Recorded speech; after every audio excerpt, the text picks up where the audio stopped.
Good morning. Good morning. Welcome or welcome back to Bookeemonsters. My name is PK. It is Wednesday, September the 4th, and we are here to look at the new releases in romance that are being set free this week. Every day of the week, we look at a different genre. On Mondays, we look at cozy mysteries. Tuesdays, we look at mysteries and thrillers. Wednesdays is romance. Thursdays is fantasy and science fiction. And on Fridays is Freeform Friday. We look at whatever I want to look at, which is sometimes the things in other genres that we didn't get to, or if we just have leftovers from the week. You never know what's going to be there. Quick announcements. I don't have official sprints tonight. I'm contemplating doing some extra ones tonight, long play ones. I really need to be working on this wedding crochet bedspread. So it would be long play ones, very little chatting. So I might just spontaneously hop on. I might not. So, but officially, I do not have any tonight. Let's take a look at romance.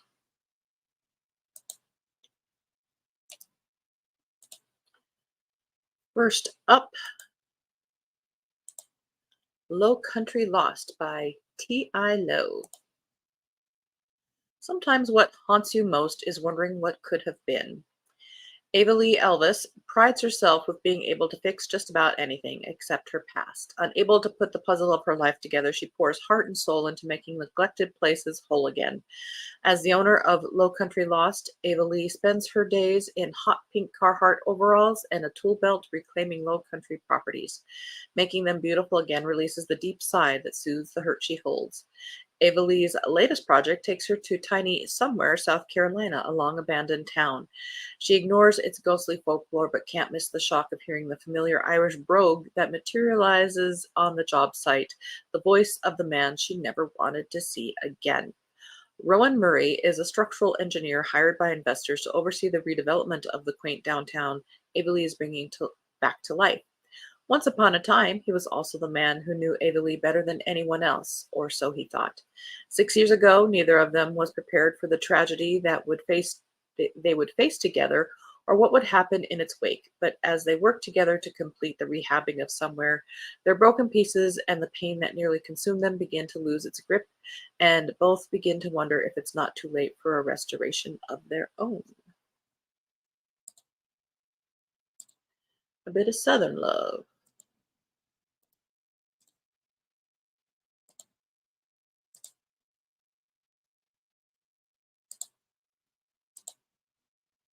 Good morning, Jen. I'm working today but struggling, so hoping some of your positivity will help this morning. Well, there's always something positive about books, and this is love. So there's a side of snark. Always. Sorry. No One Does It Like You by Katie Shepherd. When's the best time to tell your ex that you want them back? Probably never. Probably not in the middle of a Category 3 hurricane. That would be one of them, too. But when Broadway actor Tom Wojcicki is about to dive into the floodwaters to rescue his co-lead, he calls the ex-wife he hasn't seen in 10 years to swear he still loves her and ask for a chance to make things right. 2 months later, Rose Kelly is tired of seeing pictures of her ex-husband Tom rescuing Hollywood darling Boyd Kelliger. Not that she's jealous. Of course she's not. She's far too busy taking care of her elderly aunt and worrying about the storm damage to the family B&B on Martha's Vineyard to miss the love of her life. But after belatedly hearing Tom's voicemail, Rosie asks him to follow through on his promises for once by helping her fix the inn. Thinking this is the perfect way to win her back, Tom agrees. No, it's not. When you're rehabbing, fixing a place, no, that's when it gets really tense. When they get there, things are less than ideal. Told you. Rosie expected the inn to be in better shape. She expected it to have more beds, and she expected more help from her actual family, not from Tom and the rest of his Broadway cast. But well, they're just looking for a place to stay, honey. But Rosie begins to wonder if maybe the life she expected isn't the one she really wants. If she and Tom can repair the inn together, can they possibly repair the damage to the relationship they both thought was long gone? And I know this about theater people because I used to be in theater. Make them earn their stay. Oh, and by the way, there's a romance. uh, A Good Indian Girl by Mansi Shah. Life's more fun when you ditch the recipe.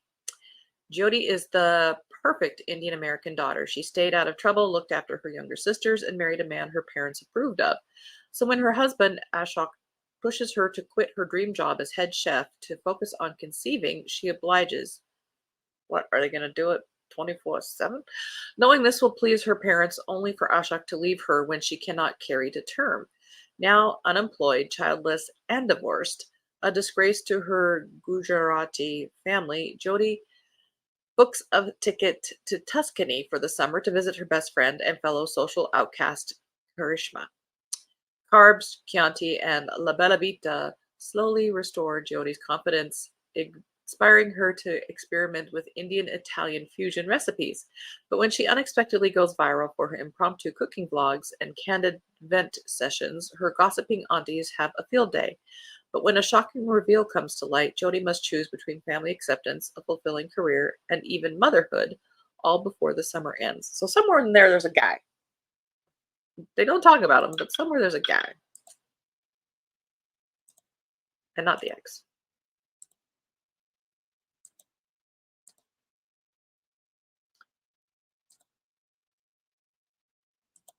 Good morning, Anita. You Belong to Me. Now, that doesn't sound creepy at all. Now, I've always said Mary, but I think I've heard it's pronounced differently. McFarlane. Second in the Edie Thompson series. And I have read this author before and I've liked it. She found the one, but when everyone wants him, can she keep him? Edie found true love, and on Christmas Day, he's knocking at her door. Elliot Owen is handsome, charming, and basically Hollywood royalty, and he insists madly in love with Edie Thompson, an ordinary citizen with tomato soup stains on her coat. It's going to be complicated. Edie will have to learn how to live in the limelight, but they're just too good together not to try. Edie discovers it's not easy when the press is the third person in your relationship, or when stories start leaking that force you to mistrust the motives of those around you. It's tricky when you're separated by an ocean and gorgeous co-stars and charismatic new colleagues are closer by. It's harder still when your past is raked up by envious people determined to destroy your present. Edie already knows how it feels to be infamous. Now she's going to find out what it's like to be famous. Are she and Elliot a fairy tale or a cautionary fable about getting what you wish for? Doesn't say how he came knocking on her door madly in love.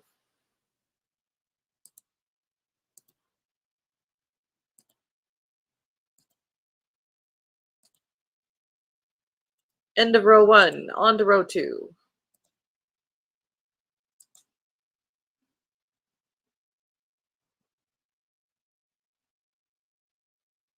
After the Red Carpet by Patricia Levy.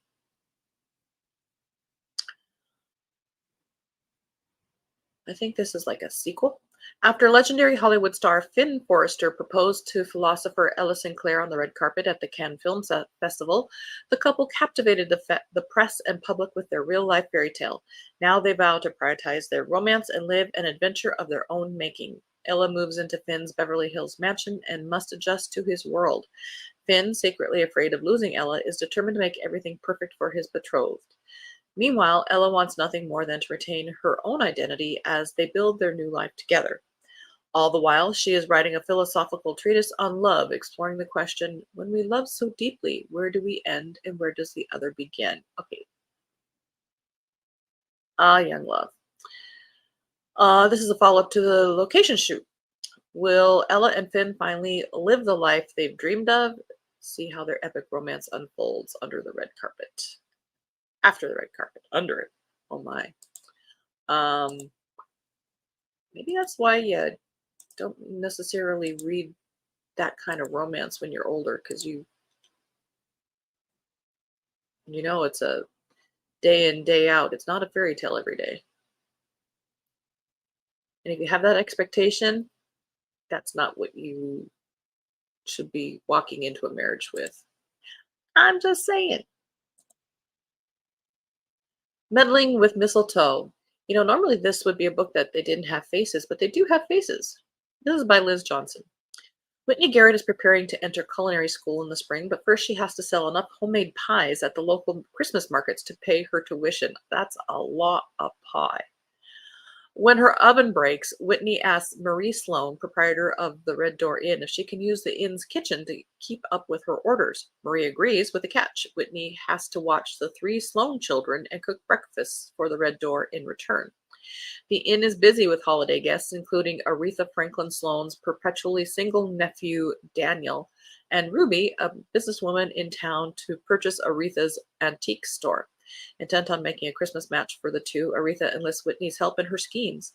But the deeper Whitney gets, the more she realizes that Ruby is definitely not the right woman for Daniel, and the more she thinks that she just might be his perfect match. Cuddle up with some warm holiday cheer, blah, blah, blah. But it's September. Oh, I know, you can read it anytime, probably closer to the holidays. Christmas at Sugar Plum Manor by Rosanna M. White. It's a pretty cover. Oops. The Nutcracker and Edwardian era England combine. As the beloved stepdaughter of the Earl of Castleton, Lady Maria Lyons cherishes her home at Plumford Manor, but her idyllic world will be threatened when the estate passes to Cyril Lightbourne, a childhood friend she hasn't seen or heard from in years. Once Maria dreamed their friendship would kindle into something more, but that was before she heard Cyril was courting the cruel-hearted Lady Pearl. Now Maria is willing to welcome him as a friend and pray he will be the heir her stepfather needs, but she'll keep her heart locked safely away from anyone with such poor taste. Cyril Lightbourne has long avoided returning to Plumford Manor, yet he reluctantly arrives in time for Christmas. When his friendship with Lady Maria reignites, he finds himself caught between his affection for her and her family's misunderstanding of his attachment to Lady Pearl. Then more trouble arrives in the form of a Danish lord on a mission to win Maria's hand by Christmas. Will the magic of the holiday season help lead to the discovery of true love, or will duty to country leave all longing for what could have been?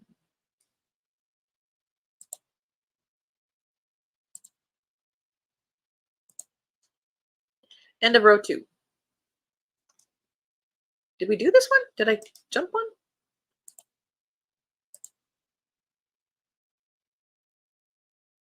Yeah, I missed one. Zootolol, we have missed one. The Christmas Tree Farm by Melody Carlson. When Madison, the cover just drew me over there. When Madison McDowell returns from several years teaching overseas, she has high hopes of picking up where she left off at her family's Christmas tree farm in Oregon. But between damage from a recent wildfire and the neglect due to her sister Addie's unwillingness to invest, the farm is in sad shape. In fact, Addie is intent on selling the property. And to top it off, her former high school flame, the now widowed Gavin Thompson, has plans to break Madison's heart again by turning his neighboring property into a dusty, noisy dirt bike track for his daughter. With the odds stacked against her, Madison decides there's only one thing to do: double down on her dreams. It will take a ton of hard work and some help from an unlikely ally to save the farm she so dearly leaves. $10, it's the daughter she so dearly loves, but it may take a miracle to restore her relationship with her sister. I like that cover too. Again, we're with Christmas. Right now, we're at the end of that row. On to the next row.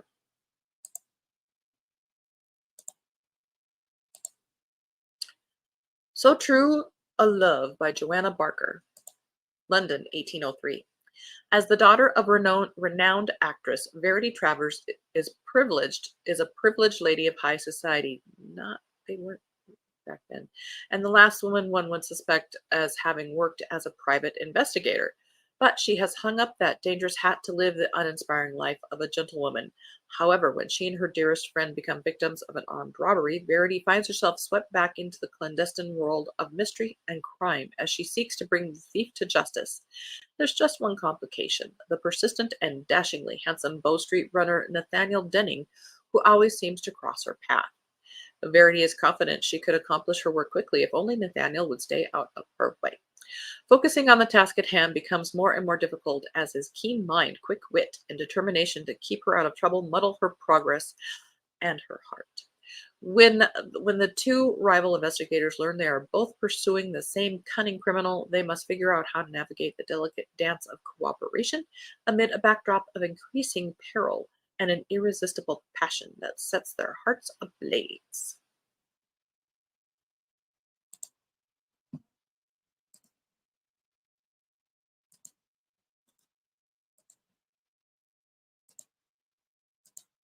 The Cloverton Charade by Sarah E. Ladd, third in the House of Yorkshire series. Olivia Brannan knows her goals are unconventional. As a young woman in Regency England, her best bet, according to society, is to marry well and secure a steady future for herself. But Olivia has never been interested in convention. She prefers to follow in her deceased father's footsteps and journey to foreign lands in search of rare and valuable antiquities. Eager to make a name for herself in the antiquities world, Olivia jumps at an invitation to join a wealthy widow at the famed Cloverton Hall to evaluate her private antiquities collection. Secrecy of the task is vital, and in order to conceal her efforts, Olivia must pretend to be a house party guest to avoid suspicion and to explain her presence. Lucas Avery, whose father was a rival of Olivia's father, has also arrived at the Cloverton Hall house party, hired by the new master of Cloverton Hall, the widow's nephew, to appraise the renowned Cloverton Hall collection. When Lucas discovers Olivia masquerading as a party guest while covertly conducting her own assessment, he's keen to renew the family rivalry. But as their paths frequently cross, he's unprepared for the effect the refreshingly honest and beautiful Olivia has on him. Yet, all is not as it seems. Both Olivia and Lucas are shocked by the astonishing discovery of counterfeit pieces, and when the unexpected occurs, everyone is a suspect. And Olivia and Lucas both must choose whom they will trust. Only the hidden treasure will allow Louisa and her sister to gain their freedom.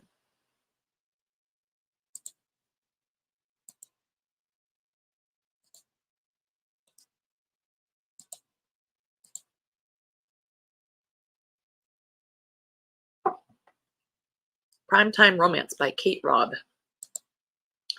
Newly divorced on the eve of her 30th birthday, Bryn is sick of heartbreak. She thought she had found her happy ending, but now she's living with a roommate, Josh, to afford her mortgage, and she's trying to adjust to her new single life. At least she's got Carson's Cove to binge, her beloved 2000s teenage soap. The show ended unexpectedly on a cliffhanger after 5 seasons, and the two main characters, Sloane and Spencer, never got to declare their love for each other. The show is still perfect in Bryn's eyes. Despite all the drama that goes down, things always have a way of working out in Carson's Cove, unlike her own life. So when a birthday cake surprisingly shows up on her and Josh's doorstep, Bryn makes a wish for the one thing she's always wanted but has failed to achieve herself, a happily ever after. The next morning, she doesn't wake up in her apartment. She's in Carson's Cove, and Josh is there too. Everyone seems to know them, except they're not Bryn and Josh. They're Sloane, the sweetheart of Carson's Cove, and Fletch, the town's bad boy. And to get home, they have to make Bryn's wish come true by ensuring Sloane and Spencer, the hometown heartthrob, end up together at last. But as they spend more time together, Bryn and Josh realize that Carson's Cove might not be as perfect as seen on television. Really? Especially when they start developing feelings for each other in a plot twist no one has expected. Well, why else was he there? He wasn't along just to make her dreams come true. Will they stick to the script, or will real love change the story forever? And I apologize, I didn't click on the tab. There it is. Back again. The Book Swap by Tessa Bickers. No, she doesn't. She's just a little cranky. Give her a Snickers. Still reeling from a recent tragedy, Erin Connolly knows she needs to start living but has no idea how. When she accidentally donates her favorite book, a heavily annotated copy of To Kill a Mockingbird containing a memento she can't be without, to a local little community library, she's devastated. But then the book turns up a week later, back in the library with fresh notes in the margins, along with an invitation in a copy of Great Expectations to meet her newfound pen pal. A life-changing conversation written only in the margins of beloved classic books begins between Erin and her mystery man. Following each other through the pages of their favorite novels as the book exchange continues, they both begin to open up, falling into a friendship and maybe something more. But Erin and her pen pal have a shared history that neither of them has guessed. Faced with painful reminders of the past and the one person she swore never to forgive, Erin finds herself at a crossroads, one that could change her life forever. The following classics can be found in this book: To Kill a Mockingbird, Great Expectations, Wuthering Heights, Mansfield Park, The Great Gatsby, Middlemarch, Beloved, On the Road, and The Bell Jar. Well, that was very nice of them. Elsie Silver has a new one. Wild Eyes. As a chart-topping country singer with a recent streak of bad press, it's hard for Skylar Stone to find peace. But she finds it in Rose Hill, with a little boy and a little girl who steal her heart just as thoroughly as their dad, Weston Belmont. The man is a shameless flirt. He oozes confidence and masculinity in a way that's downright distracting, and in bed, he's addictive. Everything with him is wild and impulsive, and Skylar is desperate to regain some control. But no one has supported her like Wes does, and no one has ever made her feel as loved as he does either. So while Skylar's brain says settling down with a small town horse trainer is impossible, her heart says she's right where she belongs. Still, her life as a celebrity haunts her. It has the power to pull she and West apart. She can see in his eyes that he wants her to stay, and she wants that too. But she knows better than anyone that you don't always get what you want. To quote the Rolling Stones. Caribbean Crush by R.S. Gray. Casey Hughes is a struggling travel journalist desperate for a big break when she lands the assignment of a lifetime: hop on board Aurelia for its maiden voyage through paradise. While she'll bask in the luxury cruise ship's fine dining and complimentary spa treatments, her real mission is to snag an exclusive interview with Philip Woodmont. Casey and the elusive shipping heir have history. Once they were nothing short of brutal enemies. Though the former brace-faced teen is now a suited-up CEO with devastating good looks, he makes it clear to Casey that he has no interest in forgetting their past. The volatile grudge between them is as explosive as ever. More than once, Casey is tempted to toss Philip overboard, but for her work, she'll have to swallow her pride. If it's an apology he's after, she'll serve it up on a silver platter. If he wants her to walk the plank, she'll salute with an "Aye, aye, Captain." Casey can't let him provoke her. She needs this interview. So if Philip wants to play dirty, Casey will just have to play dirtier. And we'll do this last one.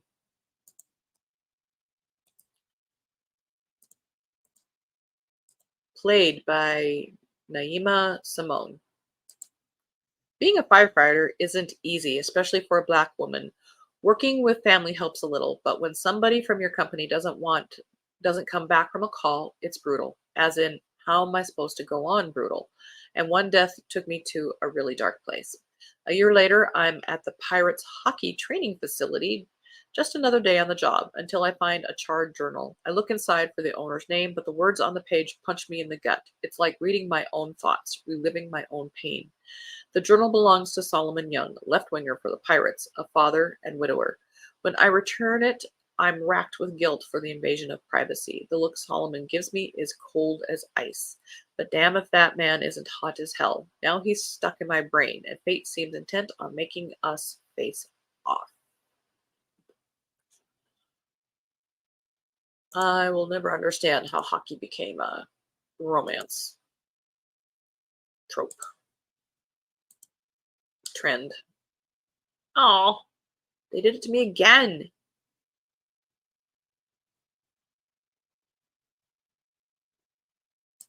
Let's go back here.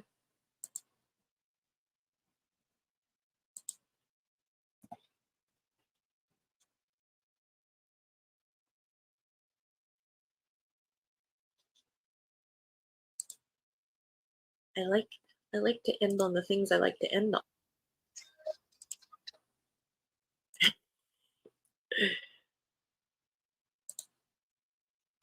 All right, we'll go that way. All right. Morning, Storm. How you doing? All right. Well, those are the romance that, for the most part, are being released this week. It's possible I miss things, but I do try to scour the websites. Tomorrow we'll be looking at fantasy and science fiction. I technically don't have any sprints tonight, but I'm contemplating doing some impromptu ones with very little chatting. I'll be honest, when I do sprints, I want to sprint. I want to read, I want to work on things. So I might do long play sprints this evening because I really, really, really have to be crocheting on this bedspread, and being on sprints keeps me accountable. So we'll see. I might not. If you want to hit a notification bell somehow. In the meantime, thank you guys very much. I will be reposting this. So if you're not able to get up and watch it, you can watch it in its entirety later. Hope you have a very good Wednesday. Read good books. And as the banner says here, don't be a bookworm, be a bookie monster. Nom nom nom. Have a good day and God bless.